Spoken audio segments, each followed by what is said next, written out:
An assailant came over the wall and firebombed the residence of the governor of the Commonwealth of Pennsylvania.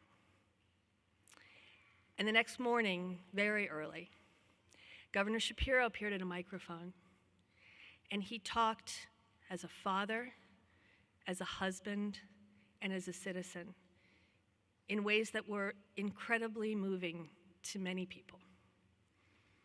Two of those people were a former governor, Governor Tom Corbett and his wife Sue. And after they watched those remarks, they picked up the phone and they called the Shapiros. And they said, we would like to convene all of the former governors of Pennsylvania to stand in solidarity with you and to raise the money to fix that house. And the governor said, yes. And I want to show you what happened as a result of that conversation between two very brave men.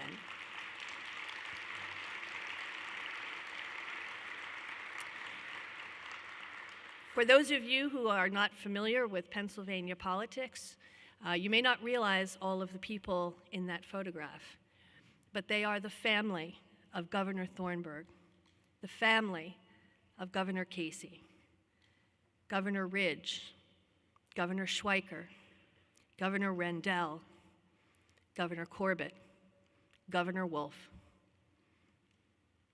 Every living governor and the children of those governors who have passed in the Commonwealth of Pennsylvania since 1976, almost half a century. And every single one of those people and their families stepped up and said yes, and were there. And people from across the Commonwealth contributed money, sums large and small, to fix that house, because it's the people's house. And it is a house where men and women and children who have devoted themselves to the sacrifice of public service have slept. And it was such a privilege to stand in that room and to see this. And you may not have seen this picture before, because this wasn't a performative act. This wasn't a photo op. This was real, live men, women, and children coming together to support this family who had been attacked. And I don't have to tell you what parties all these governors were from, because it didn't matter. They were there to support this family. And so when we come to Eradicate Hate, and we say it takes one person to pick up the phone, another person to say yes, these two men embodied the best of what we are, and these men and women in this picture embody the best of what we are. And they stood up and they did it. They've already done it. So when we as a country search for whether we can do it, we've already done it. We know how to do it. And so it is my particular honor and privilege to introduce the person who picked up the phone, the person who has been an integral supporter of Eradicate Hate since its inception, the 46th governor of the great state of Pennsylvania, Tom Corbett.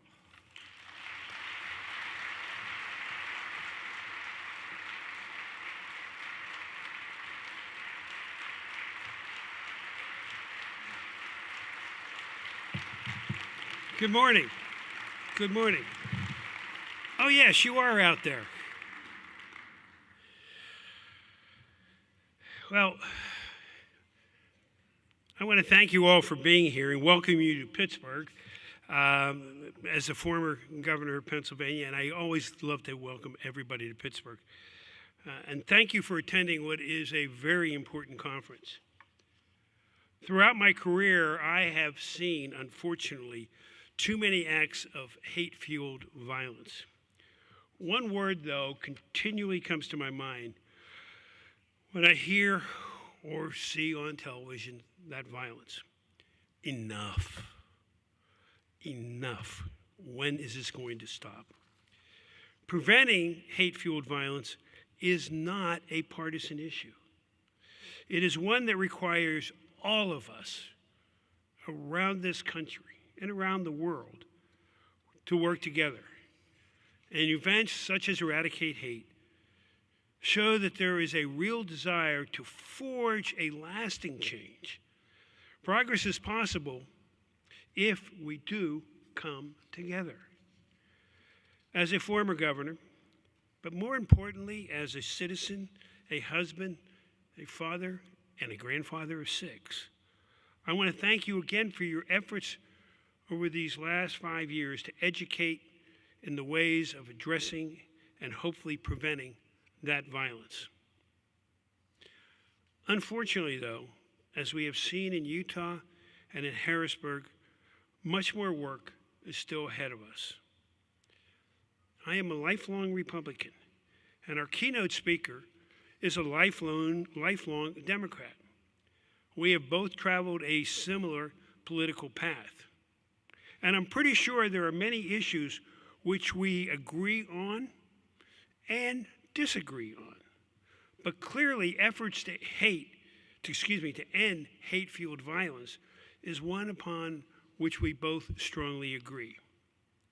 Ladies and gentlemen, the 48th Governor of the Commonwealth of Pennsylvania, Josh Shapiro.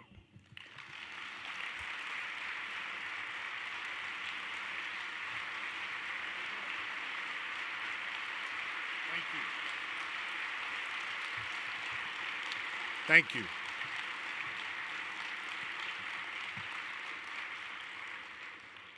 Let me begin by thanking my friend, Governor Corbett.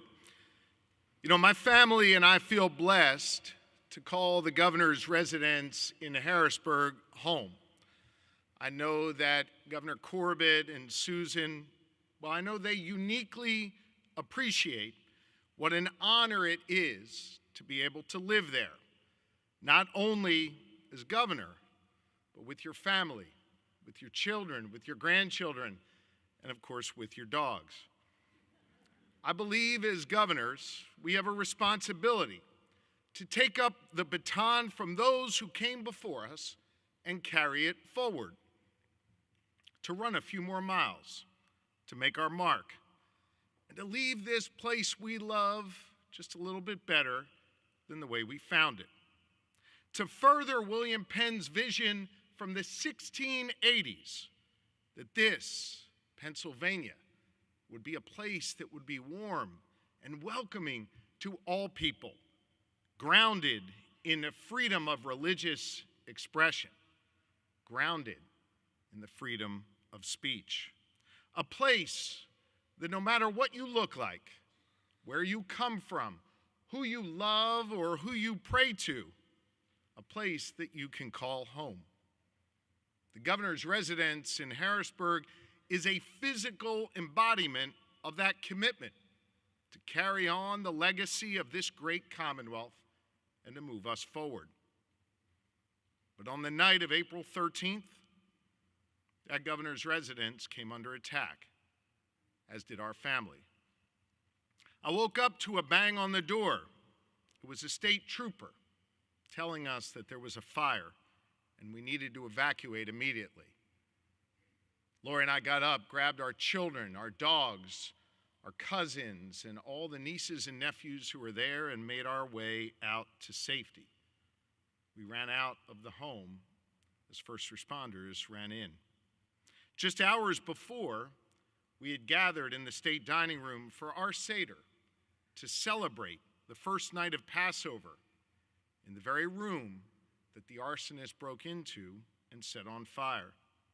It was there that he launched Molotov cocktails and made his way through the governor's residence wielding a metal hammer that he later confessed he was going to use to kill me when he found me.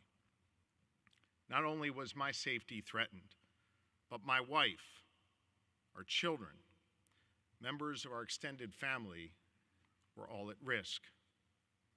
I thank God every day that we were able to evacuate safely, that no one was physically injured, or worse yet, killed, that all the staff who worked at the residence, the brave police and firefighters and first responders who ran toward danger were okay. But understand, that doesn't mean that the attack hasn't left emotional scars. I can attest to that, especially as a father to 4 children, knowing that my life choices put them at risk. Violence in all forms is unacceptable. And political violence is particularly dangerous. Not only does it seek to injure, maim, or kill, it seeks to intimidate and terrorize and silence. I'm here today to tell you that I will not be deterred in my work on behalf of the good people of Pennsylvania, and I sure as heck will not be silenced.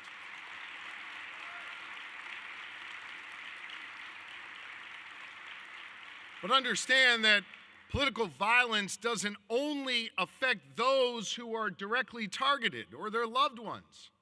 It affects all of us. It tears at the fabric of American society and the fundamental principles that this nation was founded upon. A nation where civil disagreement should be welcome, because we know that discourse can lead to progress.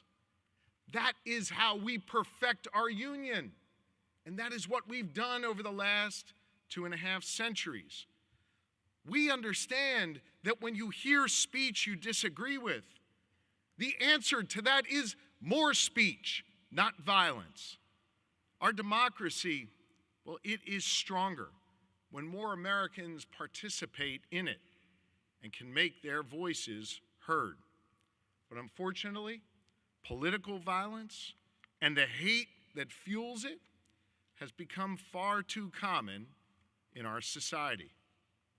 Think of it. In just the last year or so, we saw it in a field in Butler, Pennsylvania, with the attempted assassination of President Donald Trump. We saw it on the streets of New York City with the killing of the United Healthcare CEO, the suspect captured in Altoona, Pennsylvania.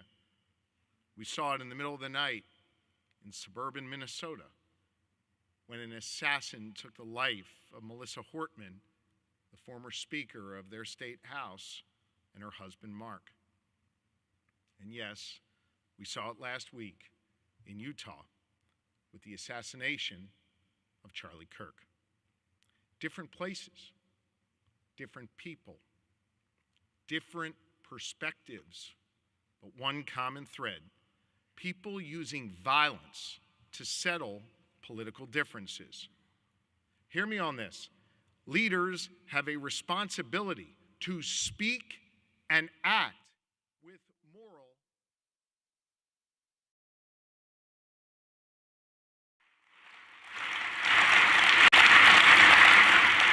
And as I have made clear, each and every time, this type of violence has no place in our society, regardless of what motivates it or who pulls the trigger, who throws the Molotov cocktail, or who wields the weapon. It doesn't matter if it's coming from one side or from the other, directed at one party or another, one person or another. It is all wrong, and it makes us all less safe.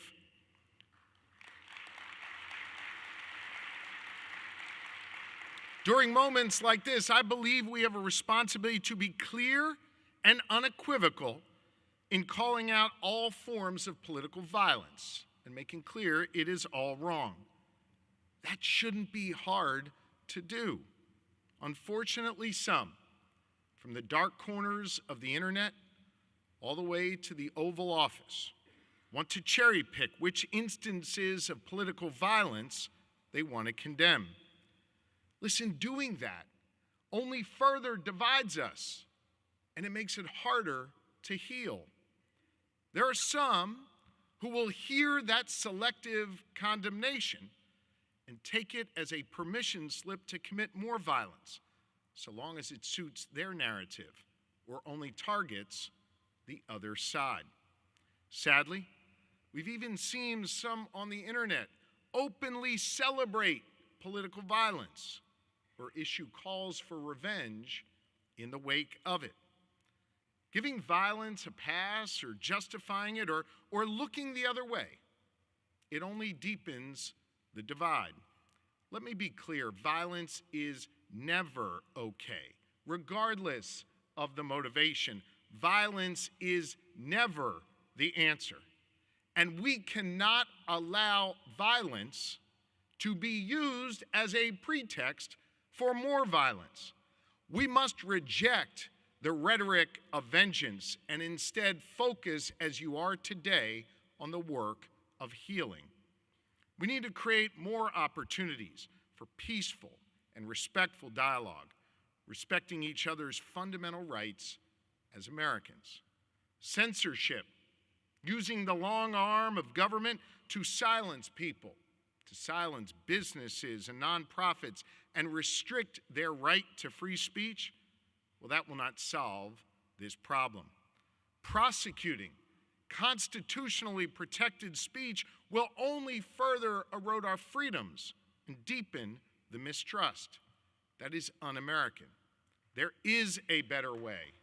There is a better way. And that better way is the Pennsylvania way. In Pennsylvania, we have shown a path forward. This gathering is an example of that. After the attack on the governor's residence, I want you to know our family was lifted up by the prayers and blessings and messages of support that we received in the wake of that traumatic event. Those prayers wrapped around us and protected us. I am a prayerful person. I pray every day. But I can tell you, I never felt the strength of other people's prayers being put on me until that moment. Every living former governor and first family reached out to express their horror, to check in on us, to pray for us, and to ask what they could do for us. So my wife, Lori, our First Lady, and I invited them to the residence to rededicate ourselves to upholding our Commonwealth's foundational values and to pledge our shared commitment to the residence's future as a place of community and as a place of resilience.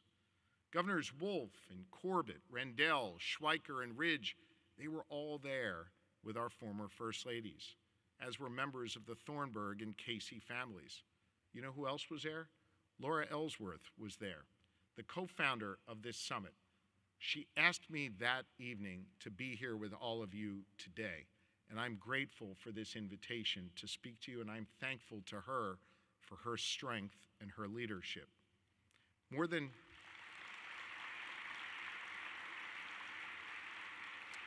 a half of century of Pennsylvania leadership was represented in that photo you saw earlier, was represented on that day. They are Democrats and they are Republicans, leaders of different generations and from different parts of our Commonwealth.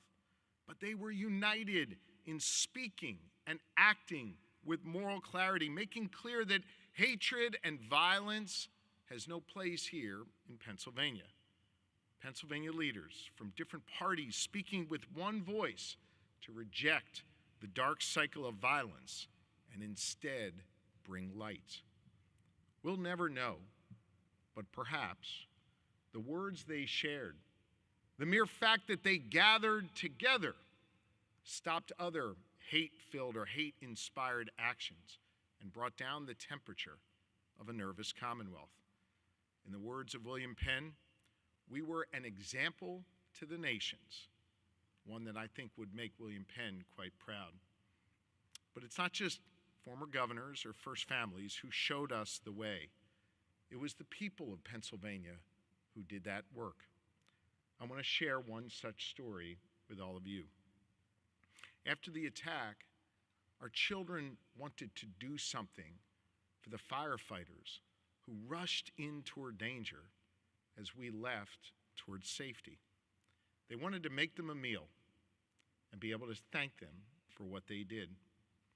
We served lunch to the firefighters from Harrisburg Fire Company and the area companies that responded to try and make sure we were safe. And after we served them lunch and made a point to shake the hands of each of the firefighters and get to know them, an elderly man named John Wordle an 82-year-old Christian chaplain from the North Penn Township Fire Department came up to Lori and me and gave us a letter signed by each member of their department. He then asked me to turn the letter over, this beautifully typewritten letter signed by every member of the fire department. He asked me to turn it over, and I did. And on the back was his handwriting. And he said to me that he wrote a prayer that was most important to him in his life on the back and wanted me to have it. It's from the book of Numbers, chapter 6. "The Lord bless you and keep you," he wrote. "The Lord make his face shine upon you and be gracious to you. The Lord turn his face toward you and give you peace." I wept when I read that prayer that he wrote. I called Lori over, and we embraced this 82-year-old chaplain. It was a prayer, of course, of comfort, a prayer to make sure that we are watched over by God, and a prayer known to me as the priestly blessing. What you may not know, and what Chaplain Wordle certainly did not know, is that it's also the prayer I recite over our 4 children nightly. Simech Elohim k'Ephraim v'hi Menashe, v'rech Adonai v'yishmerecha, Ya'er Adonai panav elecha v'chunecha, Yisa Adonai panav elecha v'yasem lecha shalom. I put my hands on my children's head when I say that each night. Those are words of healing, and they're words of hopefulness to me. And they are also words that again remind us of our shared humanity. Chaplain Wordle and I could not be more different in life. Different generations, different walks of life. Heck, we probably vote for different people come election time. Yet we were bound by that same portion of Scripture, a portion of hopefulness and healing and protection. It's a recognition that there is more that binds us together than divides us as Americans, no matter what those who stoke division would want to have us believe. Words are important, but we also need action, and I know you know that. It's one of the principal reasons why you're here today. We need to make sure people are safe here in Pennsylvania and all across America, safe to exercise their fundamental rights and freedoms, whether they're debating on a college campus, praying at a synagogue or church, or spending time at home with loved ones. We've done a lot of that work in my administration, helping fund more than 1,500 more police officers across our Commonwealth, driving out $15 million to churches and synagogues and mosques and other nonprofits to keep them and their members safe. Hiring more cops and strengthening our buildings, it helps, but it's not the whole solution. We have to do more.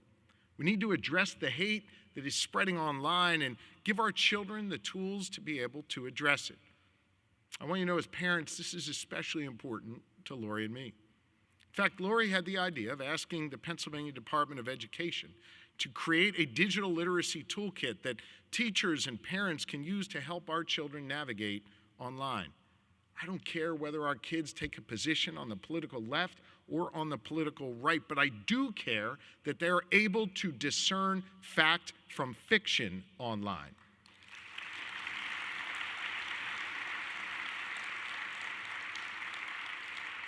But despite that meaningful progress that we are making here in Pennsylvania, there's a deeper issue at the root of this dangerous rise of political violence.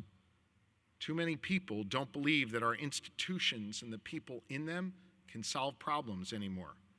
They feel alone, ignored, shut out by a government that isn't working for them. This is particularly true of younger Americans. They feel unseen.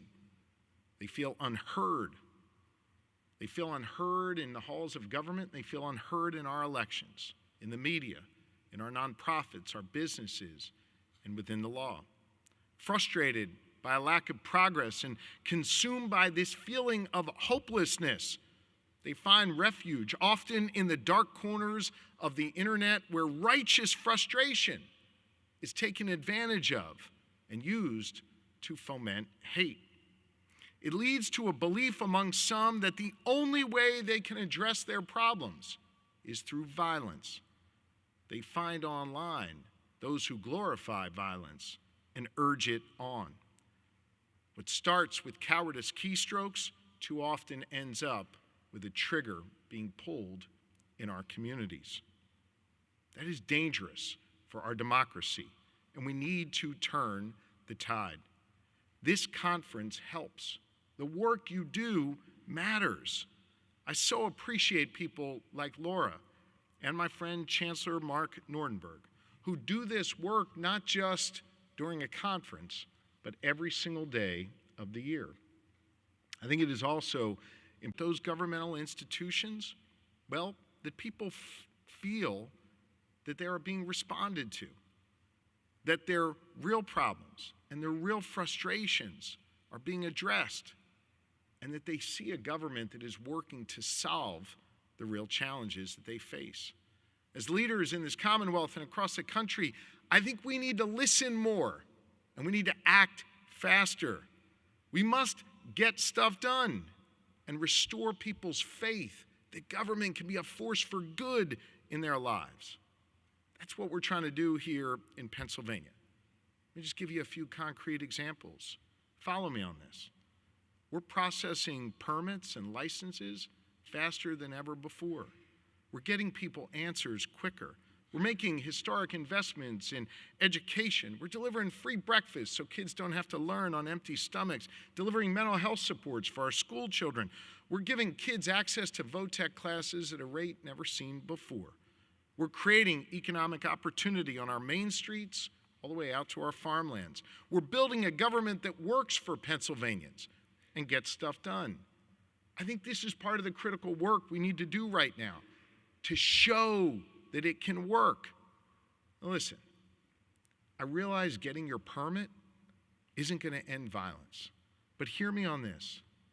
Maybe, just maybe, for the one time that person, that small business owner, that individual needs their government, that one time, they get an answer, and it's quick, and it's what they were looking for, and they walk away from that experience with just a little more faith that the system is there for them, that the system's not trying to hold them down, but actually is there to work for them. I think that's part of helping turn this tide, of repairing our institutions and showing that they can still work, that we can still get stuff done here in America. We can do big things. We can solve people's problems. We have to get stuff done. We have to be able to see our common humanity. We have to reject the forces that are trying to pull us apart in person and online. We need to get back to something that I learned right here in Pittsburgh, at the corner of Forbes and Murray, the night after 11 of our precious souls were taken from us while they prayed on Shabbat morning. When I joined hundreds of you and our neighbors coming together in that light, cool mist of that October evening, holding hands, locking arms, singing and praying together, comforting one another, declaring that night with one voice that we would not let hate or bigotry or anti-Semitism permeate or further infect this loving community. Jews and Christians, Muslims, black, white, Asian, Latino, we all stood together. We all declared that. A cross-section of the entire community was here, grieving together, but also finding strength in one another. It was the people here on those streets of Pittsburgh who proclaimed that night and continue to proclaim to this day that we are stronger than hate. We are stronger than hate.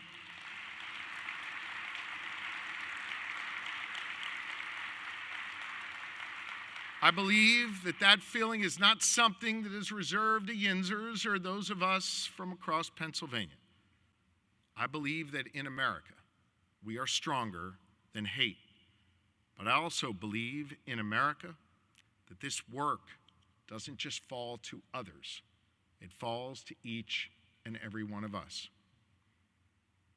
I serve as your governor, and I'm committed to a life of public service because of how my family raised me and what my faith has taught me. My faith has taught me that no one is required to complete the task, but neither are we free to refrain from it.